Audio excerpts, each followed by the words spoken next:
Vamos a tocar un tema complejo por lo que significa, ¿no? Más de 30 millones es el elevado costo del equipo de reconstrucción de Valparaíso, pese a que se habla de avances bien escasos. Pese al nulo avance en el proceso de reconstrucción tras el mega incendio del 2 y el 3 de febrero del 2024, el equipo técnico a cargo de esta instancia, liderado por Patricio Coronado, recibe más de 30 millones mensuales en sueldos. Tan solo este último, el administrador público, recibe más de 7 millones. Otras 9 personas conforman este equipo, entre los cuales está Pablo Álvarez, cientista político y exfuncionario de la Municipalidad de Santiago, quien recibe 2.300.000 pesos de sueldo. Por este grupo, sumado al resto de asesores, se desembolsan al mes más de 30 millones. Un reciente informe de Contraloría reveló que solo se han construido 40 viviendas tras el megaincendio que afectó a la región de Valparaíso. Vamos a conversar con René Flores, director del eje de reconstrucción del Comité de Crisis del Olivar, para hablar de este tema. René, ¿cómo está usted? Buenas tardes, Julio César. Bien, gracias a Dios. ¿Y usted cómo está? Bien, René. Bueno, estábamos viendo, ¿no es cierto?, la cantidad que se gastan solo en sueldo en este equipo de reconstrucción, y al parecer la evaluación no ha sido satisfactoria, ¿no? ¿Qué nos dice usted? Bueno, sin duda que los avances que entrega el informe de Contraloría dan cuenta de que no ha sido absolutamente, bajo ningún punto de vista, satisfactoria. Nosotros en particular, en nuestra población, el avance es mínimo. O sea, en términos de reconstrucción, el 1.14% de avance que indica el informe de Contraloría no hace más que reflejar lo que nosotros hemos manifestado durante todo este periodo. Se habla de 40 casas construidas. ¿Están así, René? Esas son las cifras oficiales entregadas, pero nosotros hemos pedido en diferentes instancias que se nos indiquen dónde están esas 40 viviendas construidas por parte del Estado, porque lo que nosotros hemos visto básicamente es autoconstrucción en distintos sectores. En particular, en nuestro sector, en la población del Olivar, hay en construcción 8 construidas y terminadas 4, construidas y entregadas 3. Ese es el proceso, por lo menos en el Olivar, que nosotros hemos constatado en términos prácticos.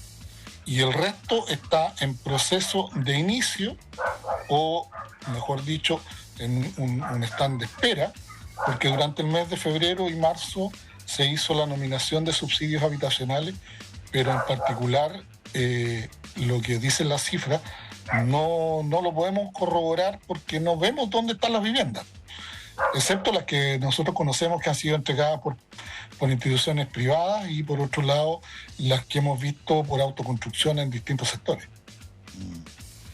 René, bueno, pero se habla de elevados sueldos, se habla de una planilla de casi 30 millones mensuales, y al parecer no hay satisfacción con lo que hace este tipo de equipos, ¿no?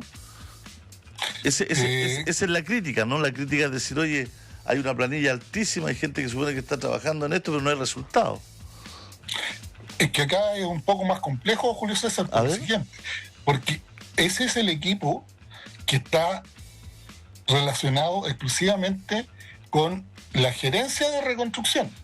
Porque si vemos este proceso desde el punto de vista de todos los aspectos que involucra el proceso de reconstrucción, ejemplo, las demoliciones, ejemplo, el personal serbio adicional contratado para este proceso, y vemos adicionalmente todo lo que fue o todo lo que ha sido las contrataciones en distintos entidades públicas y en el caso también de municipios y cosas por el estilo.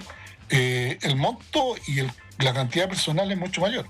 No nos extrañemos de estos sueldos, porque en el proceso de demolición los sueldos pagados eran similares, y tenemos constancia al menos de 30, 35 inspecciones técnicas, de las cuales corroboradas tenemos 20, 22, que recibían sueldos similares en un proceso que hoy día está puesto en tela de juicio también por la Contraloría, porque se está investigando la situación de las demoliciones, porque en muchos casos figuran demoliciones que ni siquiera fueron autorizadas por los propietarios.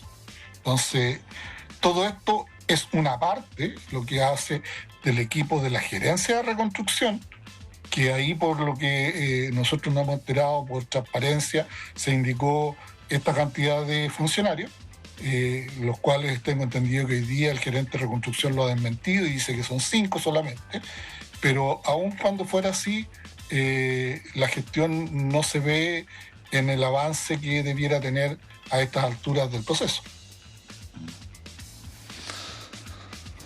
Hay un tema, aquí la gente nos va abriendo camino, ¿ah? Nos va abriendo espacio. Me dice una persona acá justamente esto, dice, hay muchas obras en el papel, pero no en la práctica. Desde demoliciones hasta construcciones, de construcciones hasta programas enteros. Entonces, ¿quién va finalmente a certificar todo esto? Se supone que quien lleva el control es la gerencia de reconstrucción. Entonces, se supone que él es el que está mandatado para llevar el control de avance de todos los programas, procesos y gestión del plan de reconstrucción liderado por la ministra de Desarrollo Social. Y en esto hay que ser súper enfático. O sea, acá la responsabilidad no cae o no debiera caer en un funcionario de segunda línea, sino que debe recaer efectivamente en las autoridades que tienen la capacidad determinada por el presidente de la República, en este caso para liderar procesos. Entiéndase Ministerio de Vivienda, entiéndase Ministerio de Desarrollo Social, entiéndase Ministerio del Interior. En ese sentido, muchos hoy día, por llamarlo en buen chileno, están pasando colados, principalmente porque se está haciendo o se está poniendo el foco en lo que es la gerencia de reconstrucción, por el informe de Contraloría en cuanto a lo que son los avances. Pero también hay que entender que los avances que no están, no los hace el grupo o el equipo de gestión de la gerencia de reconstrucción, sino que lo hacen otras instituciones, en este caso el Servio, el MIMBU, particularmente en el tema de vivienda, obras públicas, en el tema de todas las otras obras asociadas al proceso general. Pero también está Salud, está el Ministerio de Desarrollo Social, está el Ministerio de Mujer y Equidad de Género, etcétera, etcétera. Entonces, aquí hay una gama de otras autoridades que están también involucradas en esta reconstrucción de papel. Nosotros lo hemos dicho varias veces porque efectivamente hay mucha documentación, hay mucho papel, pero en términos concretos, las obras físicas o lo que nosotros particularmente, que son viviendas, no vemos.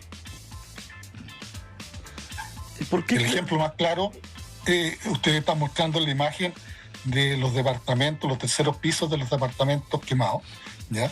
Y ahí también hay otra dinámica, digamos. O sea, muchos de esos departamentos tenían una situación de un programa de mejoramiento que a un año prácticamente del incendio no se ejecutó y hoy día se indica que se va a demoler. Y esos departamentos todavía están sin techumbre, los segundos pisos en próximos eventos de lluvia se van a llover igual que el año pasado, y etcétera, y etcétera, y etcétera. ¿Y qué ha pasado a tu juicio, René? Con todo lo que tú has visto, con todo lo que tú has mirado, ¿qué es lo que ha pasado? ¿Por qué tan lento todo? Yo creo que el primer error del Estado ha sido el ocupar herramientas para situaciones normales en una situación de catástrofe. Ese es el primer error en términos de. Segundo, es el tema de la aplicación o de la capacidad para aplicar recursos en donde las autoridades no han tenido la capacidad. Hay que reconocer que, como decimos en buen chileno, el poncho les quedó grande.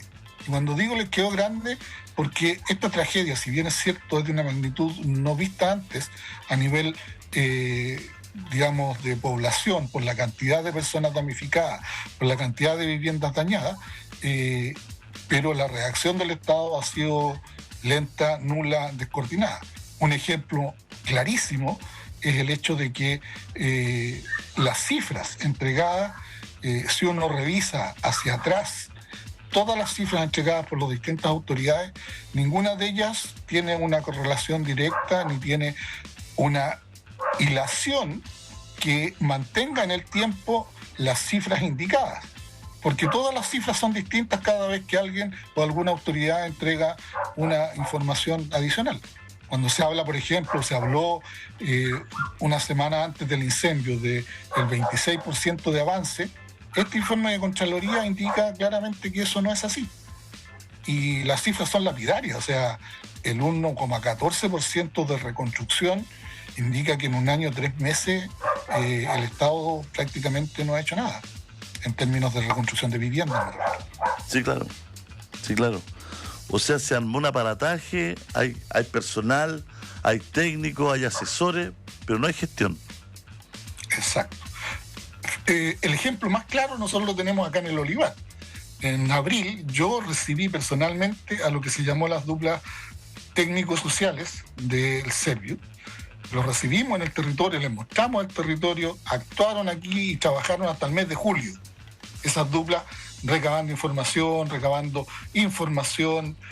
haciendo diagnóstico, etcétera, etcétera. En julio cambiaron el equipo porque contrataron a personal nuevo, 27, 28 funcionarios nuevos, para llevar adelante el proceso. Volvieron a hacer lo mismo, levantar diagnóstico, hacer recopilación de información. Posteriormente se instaló otro programa del Estado, que es el Quiero Mi Barrio, acá en el Olivar, en 2 sectores, Olivar Norte y Olivar Sur, y se está haciendo o se ha hecho exactamente lo mismo que se ha hecho 2 o 3 veces. Entonces, ahí uno ve, y te pongo el ejemplo del Quiero Mi Barrio. El Quiero Mi Barrio es un programa que dura 48 meses, en donde el 50% de los recursos destinados al programa van en pago de equipo profesional, o sea, va en pago de sueldo. Ese equipo es parte del municipio y es con el seguimiento de algunos funcionarios del Ministerio de la Vivienda, en este caso del Servio, ¿ya? Y del total, 1.500 millones de pesos, casi la mitad va en sueldo y la otra mitad iría en lo que es implementación de obras o soluciones para lo que es el territorio, ¿ya? Entonces uno ahí ve y se hace notar que en muchos casos estas cosas sirven para, y sin temor a equivocarme, digamos, pagos de favores políticos, pagos para justificar gastos o en algunos casos más drásticamente para acomodo de personas que efectivamente no tienen las capacidades o no tienen las habilidades para poder desarrollar trabajos que efectivamente requieren estas situaciones. Durante el periodo de post-incendio, nosotros nos encontramos que había personas que sin tener ni las competencias ni la formación estaban a cargo de programas y de cargos que eran de mucha responsabilidad. Y en ese sentido también uno hace un paralelo, digamos, en términos de poder identificar qué pasa y por qué alguien que no tiene las competencias, alguien que no tiene la instrucción, que no tiene la expertise, no tiene la experiencia, está haciendo algo para lo cual no está capacitado. René, muchas gracias. Le enviamos un abrazo gigante. Gracias por conversar con nosotros. Que esté muy bien. Gracias, Julio César, y gracias a la radio. Aprovechar de saludar que Biobío Valparaíso también hoy día está de aniversario, como lo estuvo Biobío Nacional hace